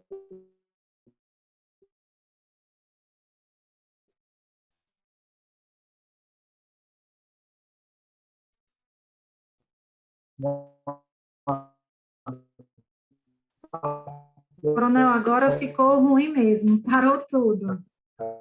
Eu também, Carol, não estou escutando nada, sabe? Absolutamente nada. Está estabilizado. A vítima que reagiu está no pescoço do criminoso. O problema, a janela de oportunidade. E vá em cima da mão do criminoso, com toda a violência, toda a energia possível e imaginável. Faça similar, está descrito no livro do Daniel Goleman, né? O livro Inteligência Emocional, que uma senhora de, se eu não me engano, 69 anos, conseguiu levantar, suspender uma caminhoneta de 2 toneladas, porque constatou o neto que estava embaixo. Então, busque forças as mais primitivas possíveis, independente se é mulher, se é homem, o que for. E haja com extrema energia, violência, o termo é esse mesmo, violência, a sua sobrevivência. Portanto, obediência inteligente, controle do cano, janela de oportunidade, e se decidir reagir com violência, energia, sem pena, sem dó. É como eu posso responder ao coronel Gilberto e a todos que nos acompanham. Mais detalhes, por óbvio, nós vamos no livro e no nosso workshop de proteção pessoal. Como fazer isso na prática? Coronel, se me permite, só uma observação da resposta do Vossa Excelência, bastante completa, mas ainda diria que Vossa Excelência despendisse a inversão do elemento surpresa. É muito importante esse tirocínio para que a reação seja bem sucedida. Então, saber o momento de inverter o elemento surpresa é algo extremamente importante, né? Ou seja, a janela de oportunidade, junto com essa inversão, essas outras cautelas que o senhor falou, controle das mãos, a obediência, né? Todos esses elementos reunidos trazem, de fato, uma reação melhor sucedida, com chance de ser bem sucedida por parte da vítima. Eu fico... É exatamente isso, doutor. Desculpa. É exatamente isso, doutor Rodrigo, que nós analisamos em mais de 1.500 vídeos da...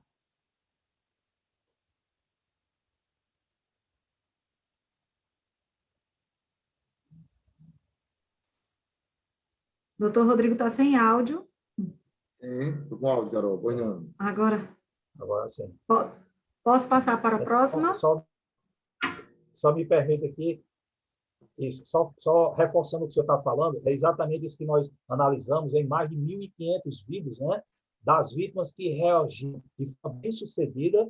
Então, inspirado, acredito que muitos aqui já assistiram aquele seriado na Netflix, Mindhunter, né, e nós tivemos a oportunidade de fazer cursos com o pessoal do FBI. Recomendo lerem o livro e assistirem a série na Netflix. Tudo que está ali, eu diria assim, óbvio que Hollywood coloca ali algumas cenas para dar mais emoção, mas realmente está na realidade.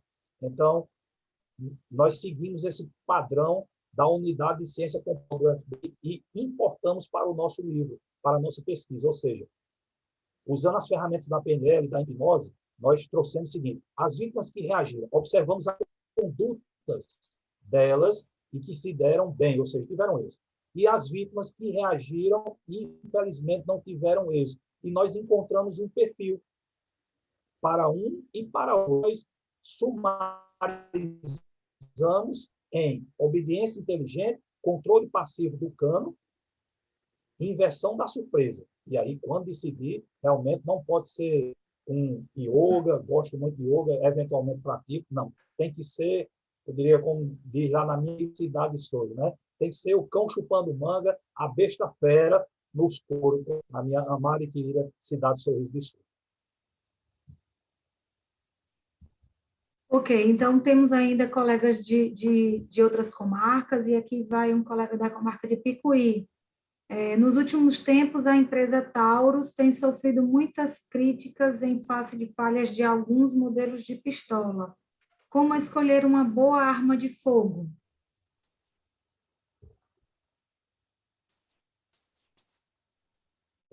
Essa pergunta aí, o cara mais indicado do Brasil, eu diria que é o Major Álvaro Cavalcante Filho. Eu ratificaria aí qualquer opinião dele. Mas aqui, me aventurando nessa seara, eu diria que a melhor arma é aquela que você sabe usar bem. Se você sabe usar bem um alicate ou uma chave de fenda, a chave do seu carro, essa é a sua melhor arma. Porque no caso específico que nós estamos analisando, pesquisando, nós temos pessoas que reagiram desarmadas. No livro nós falamos isso, nós mostramos isso. Mulheres, senhoras, eu não vou falar nem mulher, eu vou falar senhoras, com 69 anos de idade, 82 anos de idade, amaram o criminoso e mataram-o. Senhoras que iram contra 4 criminosos, tomaram a arma e mataram 1 ou 2. Estão todos esses casos relatados e ocorridos no Brasil. Nós temos uma parte no livro, que são os anexos, mostrando reações de idosos. Quando nós falamos idosos, são pessoas acima de 60 anos, que tiraram a arma do criminoso, desarmaram o criminoso e mataram. Nós temos casos envolvendo mulheres, exclusivamente, que reagiram, que tomaram a arma do criminoso, tá? E casos envolvendo homens. Então, eu agradeço aí a pergunta e resumiria assim: a melhor arma é aquela que você sabe usar. Se você é bom em mãos, então essa é a sua melhor arma. Se você é bom, treinado com uma arma, também melhorar. E eu colocaria mais ainda, doutor Rodrigo, a todos que nos acompanham. Nós constatamos que, tem um dado que nós colocamos aí no livro, praticamente em 100% dos casos, prestem todos bem a atenção, principalmente os que portam arma, eu vou chamar de 100% dos casos, quando acontece o primeiro disparo, independente se esse primeiro disparo é da vítima ou do criminoso, o comparsa foge. Eu vou repetir, em praticamente 100% dos casos, quando acontece o primeiro disparo, o comparsa foge. Na verdade, o confronto ou o combate, embora nos casos, vários casos, tenham 2, 3, 5, quando acontece esse primeiro disparo, o criminoso, os comparsas fogem. Diferente do crime de execução. Eu discutia isso com uma professora doutora, que fez curso em arte, né? E aí ela me esclarecia essa diferença. No crime de roubo, o foco é o patrimônio. Então, é um crime não planejado em relação à reação da vítima. No crime de execução, não. Os executores, sejam 2, 3 ou 4, eles já sabem que podem esperar uma reação da vítima. Por isso que eles não se assustam com o tipo de reação da vítima, diferente do crime de roubo. Então, em resumo, eu digo, a melhor arma é aquela que você sabe usar com proeficiência. O colega de Picuí também pergunta qual a melhor orientação para as pessoas que têm direito ao porte de arma.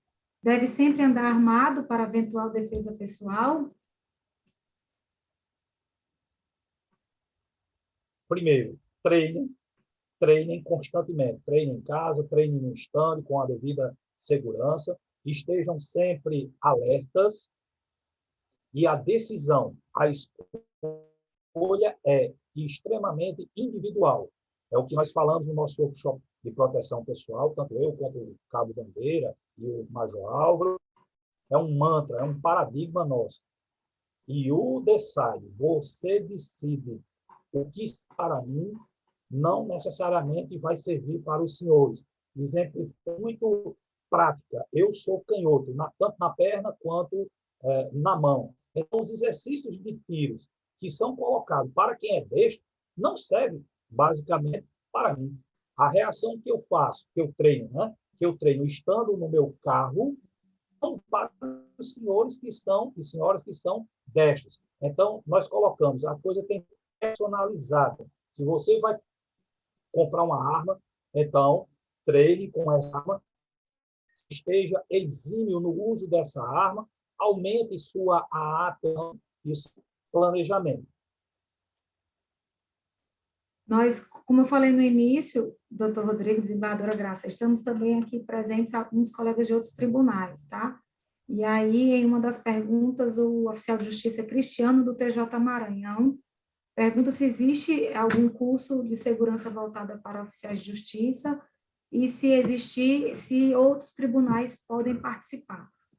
Houve a pergunta anterior de outro colega oficial de justiça do TJ Paraíba, sugerindo que a presidência, né, fizesse um curso voltado para oficial de justiça. E aí, talvez, doutor Rodrigo, seria, né, desembargadora Graça, acrescentar aí e disponibilizar no portal do tribunal para que outros oficiais de justiça pudessem participar também desse treinamento, de repente, de forma virtual. Pode ouvido, como eu já tenho. Desembargadora Graça, eu acho que falha um pouco o áudio da senhora, se a senhora puder repetir. Desembargadora. Está ligado, está ouvindo agora? Agora voltou ao normal. Pronto, mas estava ligado. Olha, doutor Rodrigo, um oficial de justiça interessado, não é isso, num curso dessa ordem para, quer dizer, palestras, talvez, desse mesmo nível, ou eventos desse mesmo nível com o coronel, você pode levar essa reivindicação ao Tribunal de Justiça da Paraíba, para ver o que pode ser feito em relação a essa questão, talvez até mesmo em parceria com a escola. Pode ser, poderia ser. Eu posso dizer que a intenção do desembargador Saulo é dar total atenção à questão da segurança dos magistrados e dos servidores, inclusive dos oficiais. Então, esses cursos, como eu falei anteriormente, serão replicados E aí a nossa intenção, eu vou levar isso ao conhecimento da presidência, é que a presidência promova esses cursos, podendo ampliar, uma vez que são virtuais, essas pessoas que dele possam participar e também tirar vantagem desse curso, do aspecto prático e teórico.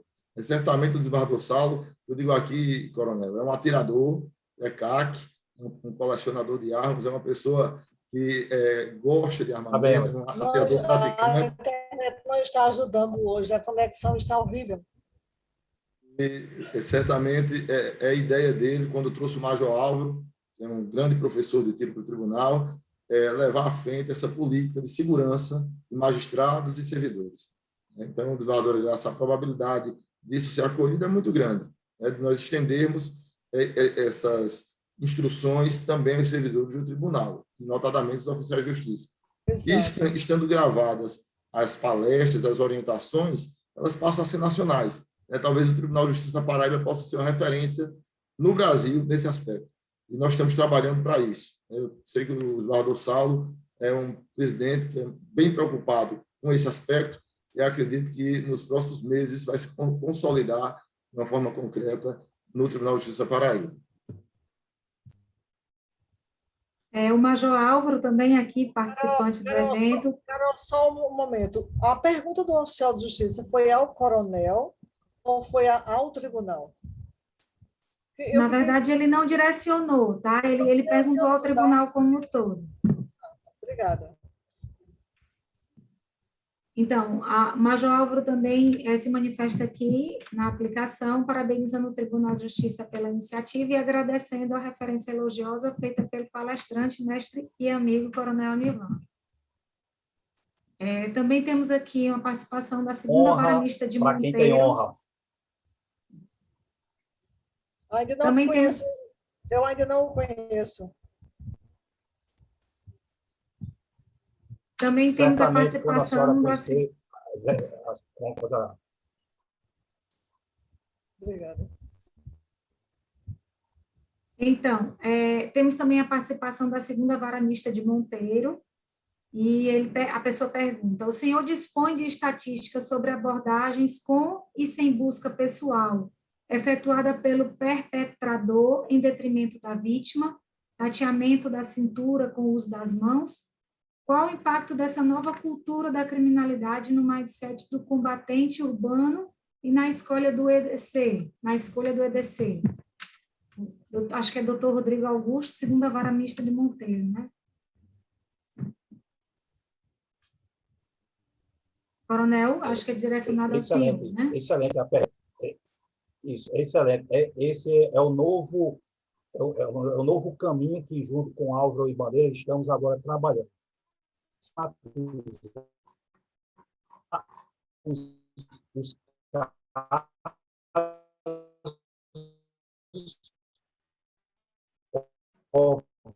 que podem ser apenas um ano, enfim, nós vamos fazer um esforço para esse tipo de estatística, ou seja, no sentido de qual é o percentual, o que já está colocado em pessoas que foram vítimas estando em morte. Esse já consta no livro. Nós analisamos vídeos, vários, e constatamos, foi inclusive uma observação do Major Álvaro, ele levantou uma hipótese e nós fomos confirmar essa hipótese que está confirmada. Pessoas que desembarcam do lado contrário em que são abordadas quando estão numa motocicleta, e aqueles que nos acompanham e que possuem e andam de moto. Das pessoas, das vítimas que desembarcaram pelo lado contrário da abordagem, o criminoso veio pelo lado direito, você desembarcou pelo lado esquerdo. Ou, se ele veio pelo lado esquerdo, você desembarcou pelo lado direito da moto, salvo melhor juízo, em 82% dos casos, ou um pouquinho mais, mas mais do que isso, em mais de 80%, não sofreram busca pessoal. Ou seja, isso já é uma dica para as pessoas que andam de moto. Se forem abordadas, procurem desviar da nossa explicação, nossa interpretação. É que há um obstáculo a mais para o criminoso. Como ele quer fazer o crime o mais rápido e sem ser notado preferencialmente, a moto constituiria um obstáculo a mais e, com isso, diminuiria o ímpeto de ele fazer uma busca pessoal. Agora, retomando a pergunta original, nesse momento, buscando os casos, para depois sistematizarmos e transformarmos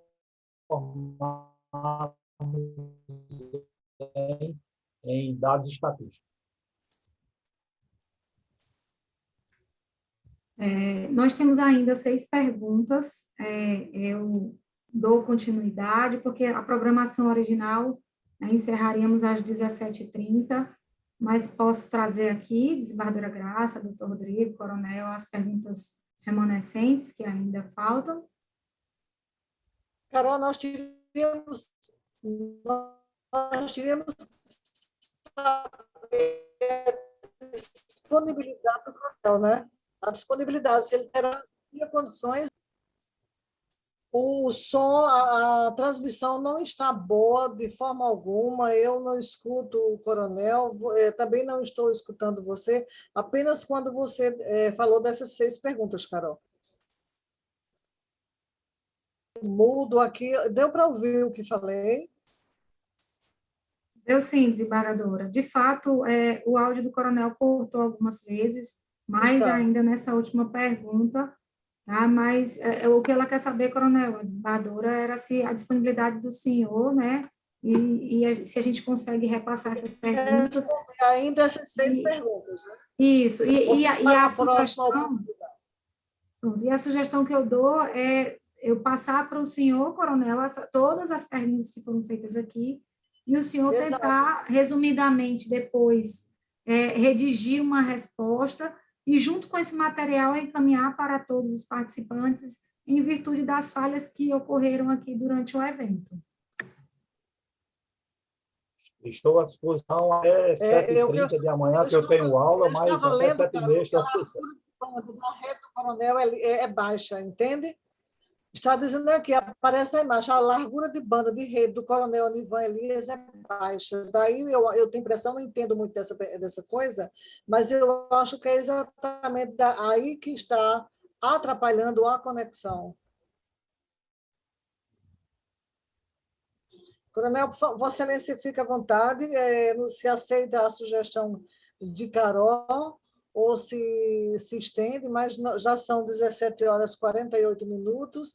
Penso que Vossa Excelência tem outras atividades ou fazeres ainda nesse final de tarde e início de noite. Não está dando. Sim, o primeiro... Ouviu, Carol? Ir buscar até às 19h exposição. Eu acredito que eu não sei... Rodrigo, pode auxiliar aí com Carol, se tiver... Eu não estou... Senadora, de fato, a conexão, não sei se vocês me escutam bem, dá para escutar bem, Carol, Coronel, Senadora Graça?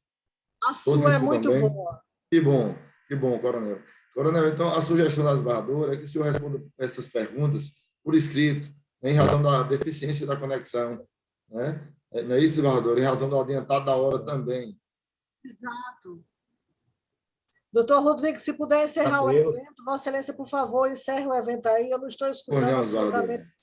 Pois não, desembargador. O coronel me escuta, eu fico satisfeito demais, Carol estiver escutando.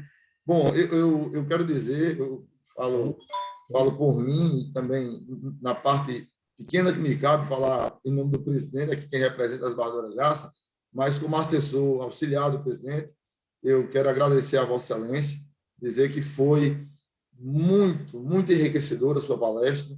Nós pudemos agora até desmitificar essa história de que o nunca reaja não é, nem sempre é a melhor opção. Eu verifico que, historicamente, os crimes hoje estão ficando mais violentos. Nem sempre aquela pessoa que comete um crime contra o patrimônio, vai em busca do patrimônio, ultrapassa esse limite e atinge a vida e a integridade física da vítima. Então, uma reação com parâmetros, com requisitos, com consciência do que se faz, é algo que aparentemente pode ser uma alternativa viável e pode levar a um êxito nessa reação. Então, eu agradeço a Vossa Excelência, Coronel, dizer que o Tribunal fica honrado de tê-lo aqui conosco nessa tarde e que essas oportunidades podem e devem ser repetidas. O senhor será sempre bem-vindo ao Tribunal de Justiça Paraíba. Eu acredito que a desembargadora não vai mais falar, Carol, está travado o áudio dela. Se o coronel tiver condições de falar as últimas palavras e, para concluir, se despedir, fica à vontade, coronel. Doutor Rodrigo, doutora Graça, Carol, a todos que nos acompanham, nós que agradecemos, me permito que do Major Álvaro, do Cabo Bandeira, que dedicamos, são milhares, e quando eu falo milhares, são milhares de horas, dias, inclusive madrugadas, feriados, ou com propósito, a sobrevivência da vítima. Então, todo o nosso amor, toda a nossa fé, toda a nossa ciência colocada neste livro e no nosso workshop de proteção pessoal tem apenas um foco, é que as vítimas voltem sim. Renovo os agradecimentos ao desembargador Saulo Henrique, com o rosto convite, a presença da doutora desembargadora Maria das Graças, a todos que nos acompanham, vários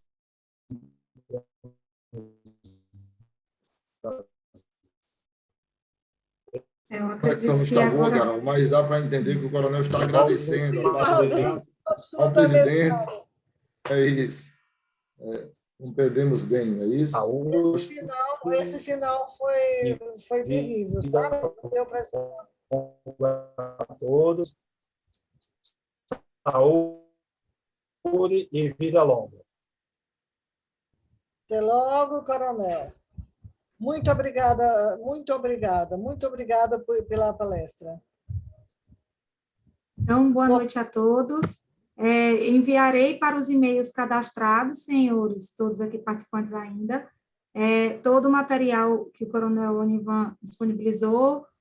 Também faremos a disponibilização desse evento no nosso portal, e as perguntas eu já estou consolidando aqui para encaminhar para o coronel responder, né, nessas mesmas perguntas, né, um texto, e devolver também esse material para todos.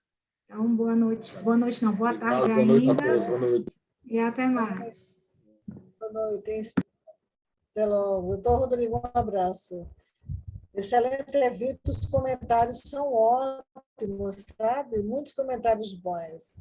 Elogiando ao coronel, estou vendo aí no bate-papo, muitos elogios. E também a Álvaro, né? Major Álvaro. Isso. Então, até mais, desembargadora. Muito obrigada e boa noite. Boa noite. Até logo.